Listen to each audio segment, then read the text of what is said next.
새로운 시대를 준비하려면, 그런 제목으로 말씀을 전하고자 합니다. 옆에 계신 분들 축복하며 인사할까요? 말씀에 큰 은혜 받으세요. 네, 우리가 지난 한 해 2022년도에는 50주년 희년을 우리가 선포하고 지키고 했습니다.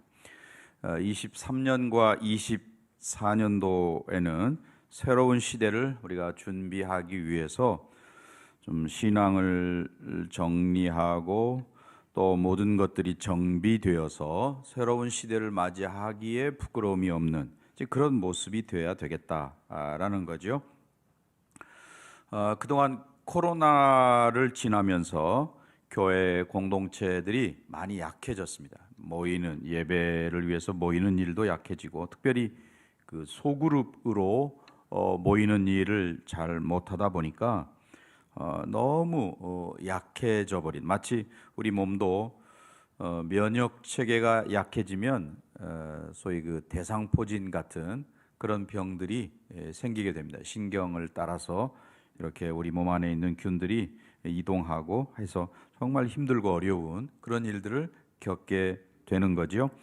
마찬가지로 교회 공동체, 특별히 성실교회 공동체가 허약한 그런 공동체인 것이 드러나게 되는 거예요. 초대교회는 사실 10대 박해, 한 100년에 걸쳐서 거의 10대 박해라고 하는 유래를 찾아보기 힘든 네로 황제로부터 시작해서 정말 많은 사람들이 핍박하고 예수 믿는다고 잡아 죽이고, 또는 사자나 이런 맹수들을 일주일 동안 굶긴 다음에 예수 믿는 사람들을 그 집에 그 우리 안에 이렇게 동물 가죽을 씌워서 집어넣기도 하고, 또는 십자가를 만들어 놓고 거기에 매달아서 불을 질러서 밤에 횃불 대용으로 쓰기도 하고, 이런 정말 힘든 일들을 100년 동안 했는데 그 일을 이겨낼 수 있었던 거죠. 그럼 길게 보면 313년에 로마 정부가 기독교를 공인하는, 정부가 인정하는 종교다 이렇게 공인하는, 그 전까지는 핍박을 했죠. 그러니까 312년까지는 핍박을 받았는데 313년에 공인이 됐으니까 엄밀히 말하면 그 300년 어간 동안에 굉장히 많은 핍박을 받았습니다. 우리나라가 복음을 받아들인 때가 1885년 공식적으로, 물론 그 이전에 또 저 중국 만주를 통해서 기독교가 들어오기도 하고 또 일본을 통해서 들어오기도 하고 한 일은 있습니다만, 공식적으로는 1885년 이조가 망하고 쓰러져 가는 그런 때였습니다. 그때에 반상의 구분이 뚜렷했던 때잖아요. 남녀의 구분도 있었고 하는, 그럴 때에 기독교가 빛의 역할을 하고, 물론 핍박을 많이 받았습니다만은 빛의 역할을 한 거지요. 그런 그 신앙이 정립되고 바로 서면 그런 어려움을 잘 이겨내고 극복하고 그러는데, 코로나를 지나면서 이 신앙이 형편없구나 하는 것을 우리가 알게 되었습니다. 뭐가 성경의 가르침이고 어떤 것이 교회의 덕이 되는지 유익이 되는지, 또는 사실이 뭐냐 이런 거를 생각하기보다는 자기 소견에 오른 대로, 자기 생각대로, 자기 주관대로 말하고 행동하는 그 어린아이 같은 신앙의 모습을 우리는 보아왔습니다. 사실은 그건 사탄이 가지고 놀기 딱 좋은 그런 모습이죠. 아니면 이단들이 들어와서 교회를 흔들기에 아주 쉬운 그런 모습이었습니다. 자, 그런 점에서 우리는 성숙한 신앙 공동체가 되기 위해서 어떠해야 되느냐, 앞으로 23년과 24년 한 2년에 걸쳐서 정말 신앙의 기초를 다지고 정리하고, 신앙적으로 또는 교회 행정적으로 질서와 이 모든 면에서 좀 제대로 되는 그런 모습을 보여야 되겠다라는 것이죠. 영적 지도력이라는 책을 쓴 샌더슨 목사는 그런 이야기합니다. 하나님은 사람들이 아니라 한 사람, 어떤 집단이 아니라 한 명의 개인을 찾고 계신다. 믿음에 온전히 헌신한, 정말 하나님께 집중한 믿음의 사람, 그 한 사람을 찾고 계시다라는 거죠. 오늘 읽은 이 22절부터 26절까지 좀 넓게 보면 12절부터 26절까지는 예수님의 승천과 오순절 성령 강림 사건 사이에 사실은 한 열흘 동안인 것이죠. 예수님이 부활하신 다음에 40일 동안 계시고 승천하시고 그 다음에 기도할 때 열흘 동안 기도한 후에 성령이 강림하셨으니까 한 열흘 동안에 두 가지 사건이 일어났는데 그 두 가지 사건을 12절부터 26절까지가 기록하고 있고 오늘 본문이 그것을 압축해서 이야기하는 건데, 하나는 그들이 전혀 기도하기를 힘쓰는 그런 일이었습니다. 또 하나는 가룟 유다를 대신할 다른 제자를 뽑는, 우리가 아는 대로 마띠아를 뽑았죠. 그 사람을 뽑아서 사도의 수로 12사도로 맞추는 그런 일들을 했던 거죠. 그 사도를 세울 때 자격 기준이 뭐냐라고 하는 게 오늘 성경에 나옵니다. 특별히 22절 말씀 여러분 함께 읽겠습니다. 항상 우리와 함께 다니던 사람 중에 하나를 세워 우리와 더불어 예수께서 부활하심을 증언할 사람이 되게 하여야 하리라 하거늘. 네, 그 자격이 있는데 여기 한 세 가지로 우리가 이야기할 수 있겠는데, 하나는 예수님과 함께한 경험이 있는 사람이라는 거죠. 예수님께서 세례 요한에게 요단강에서 세례를 받고 공생애를 시작하셨습니다. 그리고 3년 동안 제자를 뽑고 가르치고 훈련시키고 또 사람들에게 병자를 낫게 하고 또는 기적을 베풀고 또는 치유를 행하시고 하나님의 나라를 선포하고 가르치고 그런 일들을 하셨습니다. 물론 나중에 로마 총독 빌라도에게 법정에서 사형 선고를 받고 십자가형을 당하신 다음에 무덤에 묻혔다가 3일 만에 부활하시고 그 다음에 40일 동안을 이 땅에 계시다가 하늘로 올라가셨습니다. 그러니까 교회에서 적어도 사도가 될 사람은 예수님의 그런 과정, 전체 과정 가운데 직접 참여한 경험이 있는 사람이어야 한다. 예수님에게 되어진 일들, 사건들을 소상하게 기억하고 그 현장에 있었던 사람들 가운데 하나여야 한다, 이런 이야기죠. 마찬가지로 오늘날 저와 여러분은 예수님을 직접 뵌 적이 없습니다. 다만 성령의 감동하심으로 성경이 믿어지고 성경의 사건이 믿어져서 예수께서 그렇게 나를 위해서 행하셨구나 라고 하는 게 믿어지는 그런 사람들이죠. 그런 점에서 우리도 정말 예수님과 함께한 그런 경험이 있다, 이렇게 말할 수 있을 것입니다. 그런 점에서 우리가 사도냐 이런 이야기는 아니죠. 다른 의미로 정말 우리가 믿어지는 이 사건이 예수님께서 우리를 구원하시기 위해서 행하신 십자가 사건과 죽으심과 부활하심과 그리고 다시 오실 것과 이런 것들이 그대로 믿어지는 거예요. 성경의 사건으로만 기록되어 있는 게 아니고 이 사건이 오늘 나에게 일어난 사건으로 우리가 믿어지는 사람들이라는 거죠. 또 여기 지금 사도를 세울 때 두 번째 조건은 뭐냐면 22절 처음에 나옵니다. 항상 우리와 함께 다니던 사람 중에 라고 되어 있습니다. 여기 항상 함께 다녔다라고 하는 이 말은 다른 말로 하면 함께 모였다, 그런 말이죠. 함께 모여서 같이 다니고 쉽게 말하면 교회에 다닌다라는 말입니다. 구체적인 모임에 참여하는 것, 이것이 신앙생활에서 굉장히 중요한 것이죠. 가끔 교회에서 사람들과 만나거나 또는 사귀거나 이런 게 하기가 너무 힘들고 상처를 받고 또는 시험에 들었다고 그러고 그래서 교회 생활을 포기하고 혼자 말씀을 읽고 공부하고 기도하겠다, 이런 분들이 더러 있습니다. 그것은 사실 잘못이라고 하는 게 오늘 성경에 나와 있는 사건인 것이죠. 구체적으로 눈에 보이는 이 교회의 구성원이 되는 것, 이게 우리 기독교인의 삶에서 굉장히 중요하다. 함께, 우리와 함께, 그것도 항상이란 말이 앞에 나옵니다. 항상 우리와 함께 다니던 사람 중에 라고 말하죠. 네. 오늘날 우리의 신앙생활에도 여전히 적용되어야 할 말씀이죠. 그래서 바울 사도는 교회를 뭐라고 이야기합니까? 그리스도의 몸이다. 에베소 4장 12절에서 그렇게 이야기하죠. 우리가 교회가 존재하는, 이 땅에 존재하는 이유는 뭐냐? 예수님의 손과 발이 되어서 세상을 섬기는 일, 그 일을 하라고 우리가 교회로 존재한다. 그래서 어떤 신학자는 이렇게까지 이야기합니다. 교회는 공동체로서의 그리스도, 공동체로 존재하는 그리스도가 교회다, 이렇게 이야기합니다. 세상에서 우리가 받은 상처와 뭐 이런 것들을 함께 나누고, 또 위에서 기도하고, 또 격려하고 들어주고 하는 이런 가족 공동체가 되어야 한다는 것이죠.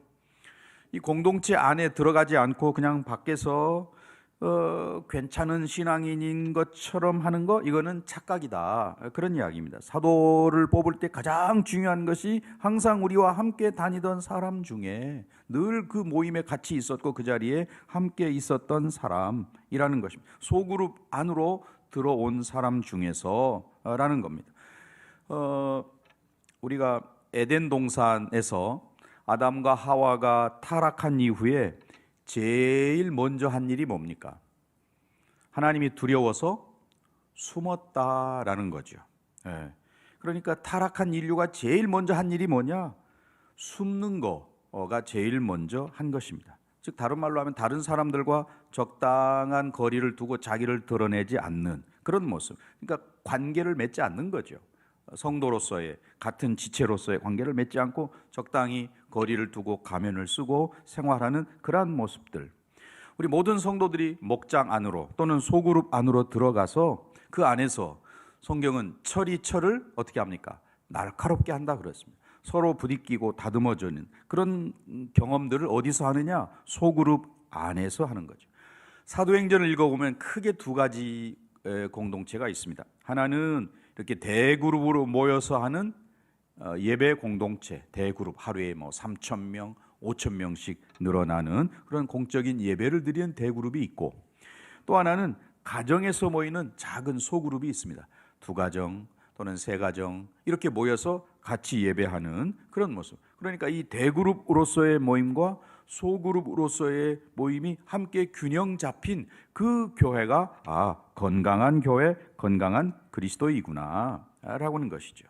그래서 이 공동체로 이렇게 함께 모여서 우리가 예배한다라고 하는 것은 하나님께 집중하는 거죠.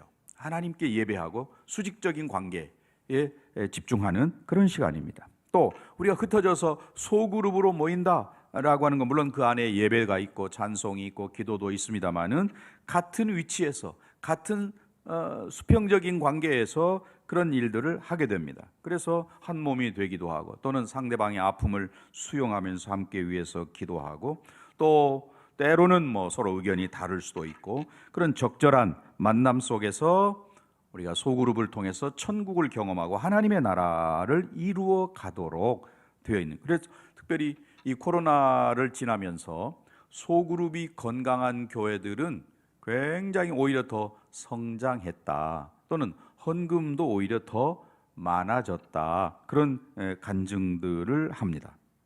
정말 소그룹이 건강하게 살아 움직이는 그런 교회. 그런 점에서 그동안에 우리는 코로나를 핑계로 소그룹으로 모여서 예배하는 일을 등한히 하고 소그룹이 모이는 것을 그냥 방치하는 그런 거였다면, 금년 23년도에는 그래서 정말 소그룹으로 열심히 모여서 소그룹만이 가질 수 있는 그런 장점, 특징을 잘 살리는 그런 한 해가 되어야 하겠습니다. 하나님께서 이런 교회 공동체를 이 땅에 두신, 아니 예수님께서 승천하시면서 제자들에게 교회 공동체를 부탁하고 예수님은 가버리셨습니다.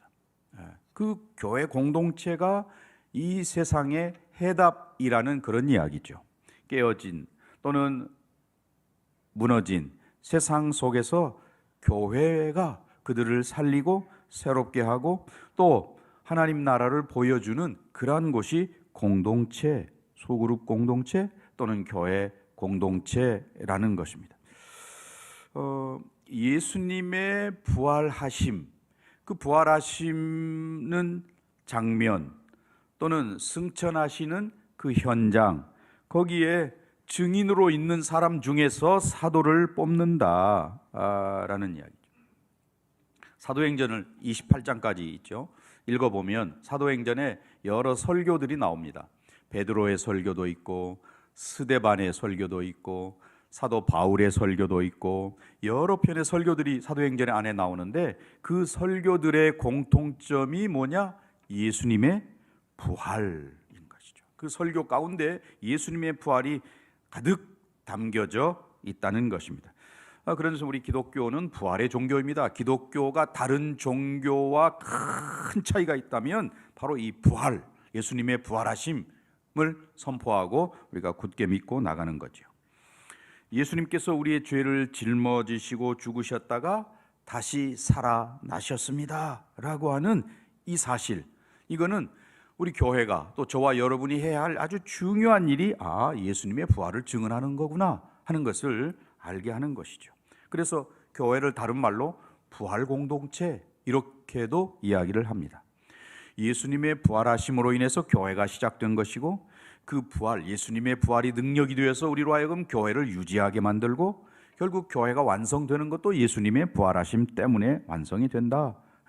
그래서 예수님의 부활이 우리 신앙의 기초가 되는 것이고 때로는 선교의 근거가 되기도 하는 거죠. 이 부활하심을 세상에 흩어져서 땅끝까지 이르러서 증거하는 일, 또는 구원의 길, 우리의 구원의 길이 예수님의 부활하심으로 인해서 완성되어지는 거다라는 겁니다. 자, 또 사도를 뽑을 때 어떤 사람을 뽑았느냐? 23절에도 나와 있는데요. 23절 같이 읽어봅니다. 그들이 두 사람을 내세우니 하나는 바사바라고도 하고 별명은 유스도라고 하는 요셉이요, 하나는 마띠아라. 이 말은 길게 설명이 되어 있습니다만 간단히 말하면 다른 사도들의 추천이 있었다, 그런 말입니다. 사도로 삼을 그 사람은 사도들의 추천을 받은 사람이다 하는 말입니다. 예수님을 믿고 따르는 그 먼저 믿었던 사도들이 볼 때에 저 사람은 가룟 유다를 대신할 정도의 사도가 될 만해, 그렇게 사도들에게, 먼저 믿은 사도들에게 인정받는 사람이라는 것이죠. 동료들이 볼 때에 충분히 인정받을 만한, 칭찬받을 만한 그런 사람이라는 거죠. 그래서 그 사람이 바사바라고도 하고 유스도라고 하는 요셉이라는 사람, 이름이 세 개나 나오고 있죠. 바사바 또는 요셉, 이건 히브리식 표현인 것이고 유스도라고 하는 것은 로마식 이름인데, 아무튼 안식일의 아들이라는 의미로 바사바 이렇게 이름을 지었습니다. 또는 요셉이라는 말은 흔한 이름, 우리 한국식으로 하면 철수 이런 흔한 이름인데, 유스도라는 말은 로마식 이름으로서 정의, 영어의 justice 그런 말이죠. 마따디아스, 여호와의 선물이라는 이름인데, 이 마띠아는 그저 아주 간단하게 이름이 언급되어 있습니다. 물론 유세비우스의 역사책에 의하면 누가복음 10장 1절에 나오는 그 70인 제자 중에 한 사람이 마띠아다 이렇게 이야기하는데요. 아무튼 이 23절만 보면 교회에서 누가 더 유명했느냐? 이 바사바 또는 요셉 아니면 유스도라고 하는 이 사람이 훨씬 더 유명한, 교회 안에서 훨씬 더 영향력이 있는 사람이다라고 하는 것을 알 수 있잖아요. 왜냐하면 이름이 먼저 나왔죠. 또 그의 이름을 세 개나 언급하고 있죠. 간단하게 이름 하나만 이야기해도 되는데 세 가지 이름을 다 이야기할 정도로 교회 안에서 영향력 있는 그런 사람이었습니다. 그런데 정작 사도로 뽑힌 사람은 간단하게 이름이 언급된 마띠아라는 거죠. 사람의 생각과 하나님의 관점은 다르구나. 우리가 생각할 때 교회에 영향력 있고 헌신도 많이 하고 한 사람이면 이 사람이 될 법한데, 하나님께서 보실 때에는 간단하게 언급된 마띠아, 그 사람을 사도로 선택하시는 거거든요. 그런 점에서 우리가 교회 직원, 장로, 집사, 권사를 뽑을 때 우리는 과연 이러한 방법을 사용하고 있는가, 그렇지 아니한가 반성하게 되는 그런 대목이죠. 초대교회 사람들은 믿음의 사람들을 세울 때 정말 목적이 뚜렷해서 부활의 증인이 될 만한 사람이냐, 믿음이 있는 사람이냐라고 하는 것을 통해서 걸러내었다라는 것을 보여줍니다. 그 당시에 이미 마태복음 28장이 마태복음의 끝이잖아요. 마태복음 28장 17절에 가면 그런 말씀이 있습니다. 예수를 뵙고 경배하나, 대부분의 사람들이 부활하신 예수님을 뵙고 예수님께 경배하는 그런 상황에 있었습니다. 하지만 그 당시 사람들 가운데, 부활하신 예수님을 본 사람들 가운데도 아직도 의심하는 사람들이 있더라. 네. 부활하신 예수님을 직접 보면서도 정말 살아난 거야? 뭐 기절했다가 살아난 게 아니야? 뭐 죽었다가 시원한 바위 무덤에 들어가니까 살아난 거겠지? 뭐 이렇게 생각하는, 소위 의심하는 사람들이 많이 있었다라는 거죠. 아무튼 그 두 사람을 선택하고, 자, 그리고는 어떻게 했습니까? 24절입니다. 그들이 뭐 했어요? 기도하여 이르되. 예, 그들이 그렇게 두 사람을 선출해 놓고 기도한 다음에, 그리고 어떻게 했습니까? 제비를 뽑았다라는 것이죠. 예, 이거는 전적으로 하나님께 의탁하는 그런 태도죠. 열심히 먼저 기도하고, 그리고는 제비를 뽑는 거죠. 누가 하나님께서 원하시는 사람이냐 라고 하는 그런 관점에서 제비를 뽑는 거죠. 하나님께 맡겨드리는, 하나님께서 일하실 여지를 남겨두는 거죠. 만약에 그 당시에 베드로가 수제자 아니었습니까? 그러니까 어쩌면 그 모임의 리더라고 할 수 있겠죠. 영향력이 큰 사람이라고 할 수 있을 겁니다. 그러면 베드로가 우리 이 둘 중에 그래도 교회에서 이름도 있고 헌신도 많이 하고 한 이 유스도 혹은 요셉을, 바사바를 우리가 뽑읍시다, 뭐 이렇게 주장할 수도 있는 거죠. 베드로가 그 정도의 영향력을 가지고 있으니까. 그런데 그들은 전혀 기도하고, 그 다음에 하나님의 뜻을 어떻게 우리가 찾을 거냐라고 하는 점에서 제비를 뽑는, 하나님께 의탁하고 하나님께 맡겨드리는 그런 일들을 했다라는 것이죠. 예수님께서 십자가의 죽음을 앞에 두고 겟세마네 동산에서 기도하실 때에도 그 십자가의 고통을 아시기 때문에 땀방울이 핏방울 될 때까지 기도하셨다라고 하는 것을 우리가 알 수 있습니다. 오늘 본문 10 위에 좀 올라가서 14절, 1장 14절 말씀을 우리 한번 함께 보겠습니다. 여자들과 예수의 어머니 마리아와 예수의 아우들과 더불어 마음을 같이하여 오로지 기도에 힘쓰더라. 네, 여기 보니까 예수님의 어머니 마리아, 뭐 천주교에서는 성모 마리아 이렇게 표현하는데, 예수님의 어머니 마리아도 그 기도하는 모임에 있었고, 또 예수님의 형제들도 그 기도하는 자리에 있었다라는 거죠. 그러니까 그것은 뭘 이야기합니까? 기도하지 않아도 되는 어떤 특권층의 사람은 하나도 없다. 예수님의 어머니도 기도하셨다. 오래 믿은 사람이든 이제 갓 예수 믿은 사람이든 남자든 여자든 직분과 상관없이 누구나 다 기도하는 일에 집중했다. 금년도 23년도에 교회는 365일 릴레이 기도, 또 365일 금식 기도, 릴레이 금식 기도, 이런 일들을 하고자 합니다. 여기서 예외될 사람이 없다는 것이죠. 모든 성도들이 다 동참해야 한다라는 것입니다. 사실 문제는 기도하지 않는 사람들이 문제인 것이죠.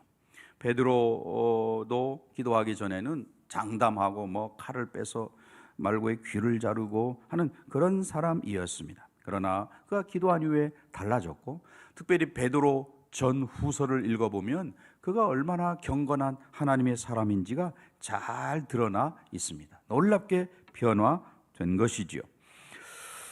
또 그들이 이렇게 기도하고 일꾼을 세웠다. 오늘날 우리가 교회 일꾼을 세울 때 정말 하나님께 전적으로 맡기고 그러는지, 아니면 사람의 뜻이 거기에 적용되는지 하는 것들을 생각해 하는 그런 내용이죠.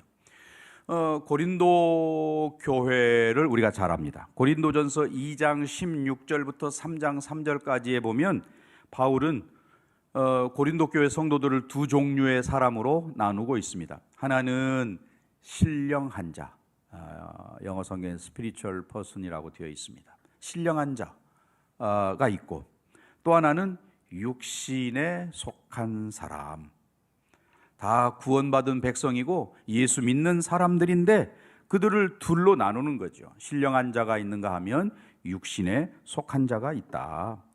이 육신에 속한 자, 도덕적인 수준이 좀 낮은 것이고, 성령의 인도하심 받기보다는 자기 생각을 따라가는 것이고, 이 고린도 교회 성도들이 여전히 신앙이 성숙되지 못하고 그저 정체되어 있는 이유가 어디 있느냐? 그런 육적인 어떤 편견과 판단과 생각과 또 행동과 이런 것들로 점철되어 있기 때문이다. 거듭난 사람인 것은 분명한데 여전히 육의 지배를 받고 살아가고 있는 사람들, 육에 속한 자들, 구원은 받았지만 영적으로 자라지 못하고 있는 그 사람들, 어린아이 같은 사람이라고 성경은 이야기합니다. 단단한 음식은 먹지 못하고 여전히 젖을 먹어야 하는, 처음 구원받았을 때하고 뭐 별 차이가 없는 그런 모습인 거죠. 그 사람들 때문에 사실은 고린도 교회 안에 파당이 생겼습니다. 나는 아볼로파야. 구약 성경을 그렇게 잘 알고 있는 아볼로를 따르지. 무슨 소리야? 예수님의 수제자 게바. 나는 게바파야. 또는 뭐 바울파, 심지어 그리스도파. 예수님이 무슨 파를 주장하는 게 아니죠. 근데 그렇게 분열이 되어 있습니다. 미성숙한 그런 사람들 때문에 예수 믿은 지 뭐 5년이 되고 10년이 되고 20년이 지나고 40년이 지났지만 그런 거룩한 성장이나 영적인 능력이 없는 그런 모습들. 그래서 고린도전서 3장 3절에서는 그들 때문에 시기와 다툼과 분열이 일어나고 있다라고 이야기합니다. 성령님께 온전히 자신을 내어드리지 못한 사람들이라는 것이죠. 육신에 속한 성도들, 하나님 중심의 성령을 따라 행하는 자들이 아니기 때문에 자기 중심적으로 살아가는 그런 모습이라는 것이죠. 이것을 바울이 고린도 교회 성도들을 보면서, 그리고 고린도 교회가 문제가 많은 교회였잖아요. 뭐 은사도 많고 놀라운 성령의 역사가 있는 그런 교회였지만 여전히 그렇게 문제가 있는 것은 미성숙한, 또 신령하지 못한 그런 사람들 때문이었다 지적합니다. 자, 이제 결론의 말씀을 맺고자 합니다.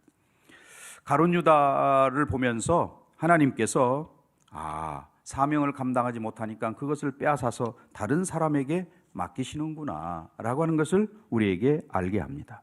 가룟 유다가 제 갈 길로 간 사람이라고 성경은 이야기하는데 그걸로 끝나는 게 아니고 그를 대신해서 새로운 사람을 세우고 그 일을 감당케 하시는구나. 주의 교회의 일은 그렇게 진행되는구나. 그래서 우리는 주님께 받은 사명이 뭔지, 그 사명을 잘 감당하고 있는지 돌아봐야 되겠고, 물론 마띠아에 대한 행적은 이후에 성경에 나오지 않습니다. 이렇게 선출된 이후의 언급은 없지만, 그러나 전승에 의하면 그가 에디오피아에 가서 복음을 전하다가 돌에 맞아 순교했다라고 가르치고 있습니다. 이제 우리는 금년에 새로운 시대를 준비하고자 합니다. 믿음으로 준비하고 또 정말 하나님께서 원하시는 뜻이 뭐냐라고 하는 것을 찾는 그런 모습으로 준비되어야 하는 것이죠.